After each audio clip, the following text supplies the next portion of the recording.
If I could save time in a bottle. I am with AU Professor Blake Janudalo, who is also a member of the Tree Commission, and he is here at Arbor Fest, and there are lots of activities going on today around us, aren't there? Yes, especially we have our tree giveaway, which has been very popular this year. We have a number of exhibitors down at the other end. We have a children's area where they can go fishing and color and face painting. It's been a great day, as well as the entertainment. So tell us a little bit about the tree giveaway. What does that look like? Who can come and get a tree? What's the cost associated? All of that. Well, the trees, it's truly a tree giveaway. There's no expense to it. You can come.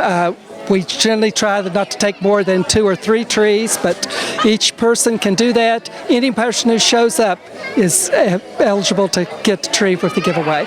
We have probably about 30 different species of trees that we're giving away. That's unbelievable, 30 different species. So, and where did those come from? From the state nursery. We buy the trees from them, we get them at a great discount price, and that enables us then to be able to give them away. That is wonderful. I love that. What a great program. And it just beautifies Anderson. It does. And in fact, we've had a number of people come by and tell us how the trees they've gotten in the past few years, how well they've grown and how nice they are looking in their yards. Very good. Well, thank you for everything that you do for our Anderson community. We are so appreciative. Well, thank you. Is to save every day till eternity passes away, just to spend them with you. If I could make days. I'm here at Arbor Fest with one of the participants. Can you tell me your name? I'm Addison. And Addison, are you having a great time? I'm having a great time. Perfect. Thank you so much. All right, I'm Randy. I work for Anderson Light and Power, the City of Anderson, and the IBW Local 281 puts on this safety demonstration. We mainly go around to grade schools and teach electrical safety. We got Jimmy and Darren and Max going to help us today. We want to talk about safety, electricity around poles. You see these power lines up top, that's 7,600 volts up here.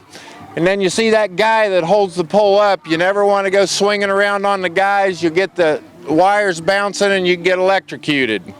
So you want to be real careful around the poles, stay away from them. Basically the way your electricity works, you've got 7,600 volts coming in to the pole, then the transformer transforms it down to 120, 240, and then we take the drop that you see in your backyard that runs to your meter, then it runs into your house, lights all your lights, water heater, everything in your house. You see a lot of street lights out on the road. The way those work, there's a thing called a photo cell on top of it, and at night it reads it when it's dark and it'll turn that light on, and then when it gets light again it'll turn the light back off. You heard that fuse blow a minute ago. I think you're going to hear it again here. No? Yeah, these are called cutouts, and they're what connect the wires together, and if a limb or something falls over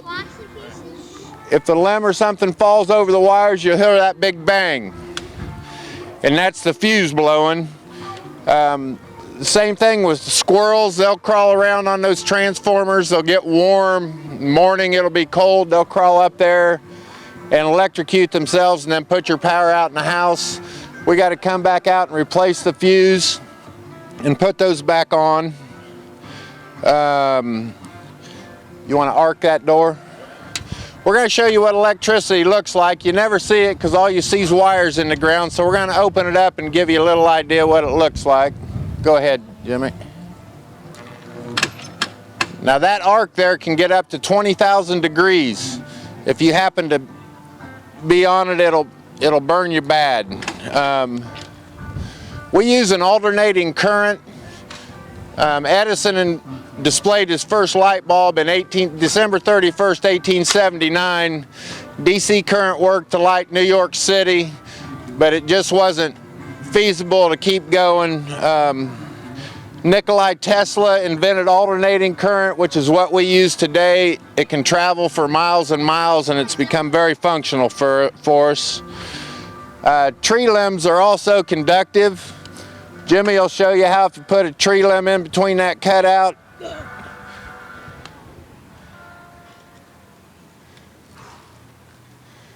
You can see it burning in there. This is a city of trees, so an awful lot of our power outages comes from tree limbs falling down or trees falling, tearing our wires down. We also have a lot of balloons.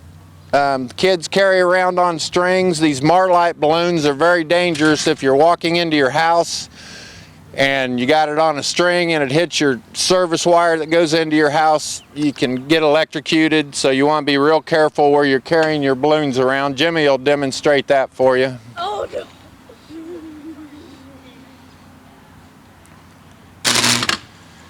So as you can see, they're very dangerous. Just be careful where you're at. Be aware of where the wires are.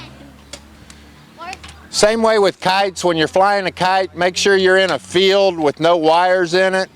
If your kite does happen to get into the wires, just let go of the string and call us and we'll come out and retrieve your kite for you. And we're not saying it's going to be in good shape, but we'll get it down for you.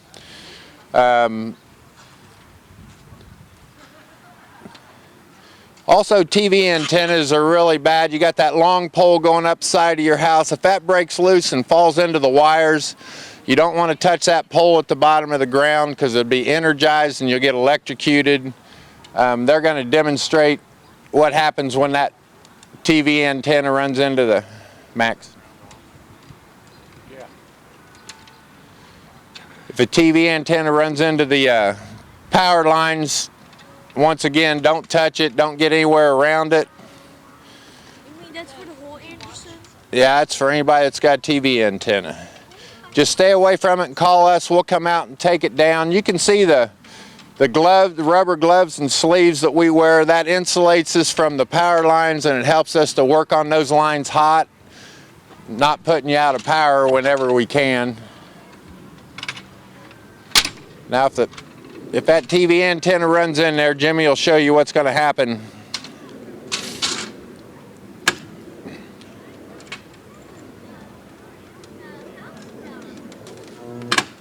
You can see that if you got a hold of that pole, that electricity is going to run through you to the ground.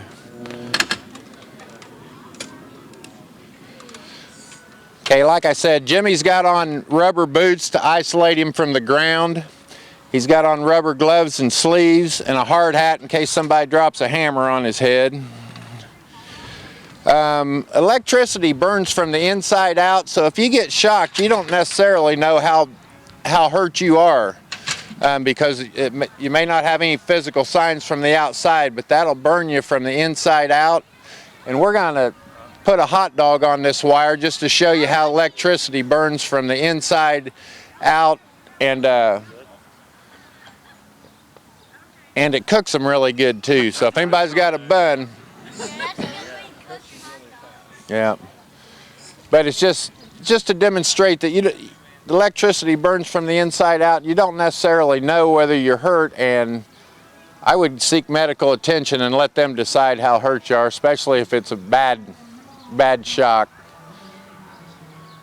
But if you watch this hot dog, it'll start smoking, but you won't see anything, and then it'll just peel open.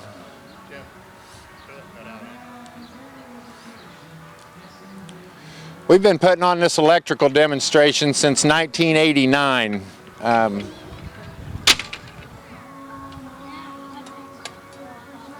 Now if you'll watch the hot dog. See how it's burning from the inside out? All right, Max. All right. Cool. Now Jimmy will show you what that hot dog looks like. Anybody want a hot dog? Yep. It's on the well done side. There he goes. He's going to give it to you. See that? Turn dark on the inside. That's what your body would be like. That's just to simulate what had happened with a finger or a foot. And like I say, if you do get an electrical shock, it's probably a good idea to seek medical attention because you just don't know how damaged you are. I am here with Carmen, and she works at Water Pollution Control for the City of Anderson. And tell us a little bit, Carmen, about what you do on a daily basis at Water Pollution Control. Well, we are in charge of the pre-treatment department at Water Pollution Control, and we have so much fun. We get to go do river samples all the time. We go up and down the river just to test the health of the river. We test industrial samples like Nestle Prairie Farms, make sure they're doing their job and being good stewards to the city. And we go out and investigate different instances where there may be pollution in the city, and just Make sure. just do our best to make sure the river stays clean. So what are you guys doing here today? I noticed you have a table and you have some giveaways and stuff like that. So what's happening here? Well, we've got some gift bags and some umbrellas, and we're giving away compost. The composting part of Water Pollution Control is giving away some bags of compost for people that get trees. They can put the compost in there to hopefully keep them alive. I am one of those who has no luck with anything living. I have a black thumb. My children are alive and my dog's fine. Other than that, it's about it. Plants are bad, but hopefully our compost will help out. And the compost is actually leaves that we get picked up from the city. And they have a composter, and it turns it out, for about a year. I think that's how long it composts. And So all of this is recycled from... Anderson residents. Love that. Great. Well, thank you so much for all you do behind the scenes that sometimes people don't even know about, but we're thrilled, and you guys do an amazing job out there. Thank you, and we have so much fun. Darla Couch with Anderson TV here with a couple of ladies who are working hard here at the Earth Day Arbor Fest at Shady Side Park. It's a beautiful day. If you remember last year, the weather was horrifying. I think we had about 5 feet of water. This year, it's absolutely perfect. Stunning day, wonderful crowd, beautiful music, and these guys are here with us today. So tell me what your name is and where you're from. I'm Brooke from LaPorte, Indiana. Okay. And we're here helping our botany professor from Anderson University, who's with the Anderson Tree Commission. Very good. And your name? I am Kennedy Sade, and I'm from Churubusco, Indiana, and I'm also an AU student. Very good. And so this is part of a class project to come and help out with the City of Anderson and Arbor Fest activities, right? Yes. Okay, so what are you doing specifically for kids today? We are working in the kids' corner, and we're doing the fishing game where they go ahead and throw it on over and catch a fish. And then what do you put on the end of the pole? Just some prize for them or something? Yeah, they get a bag that has bubbles and stickers and a ball in it. Very good. Having a great time? Oh, yes. It's beautiful out here, isn't it? Yeah, it definitely is. Well, we are glad you're here. We love AU. I'm glad you're a part of the community and helping us out today. So you guys have a wonderful time. Thank you. Thank you, too. Thank you. There never seems to be enough time to do the things you want to do once you find them. I looked around enough to know that you're the one I want to go through time with.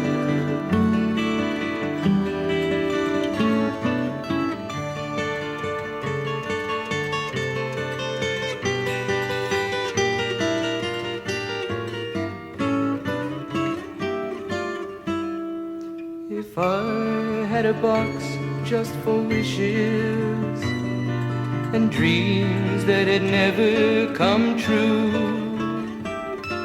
the box would be empty except for the memory of how they were answered by you. But there never seems to be enough time to do the things you want to do once you find them. Looked around enough to know you're the one I want to go through.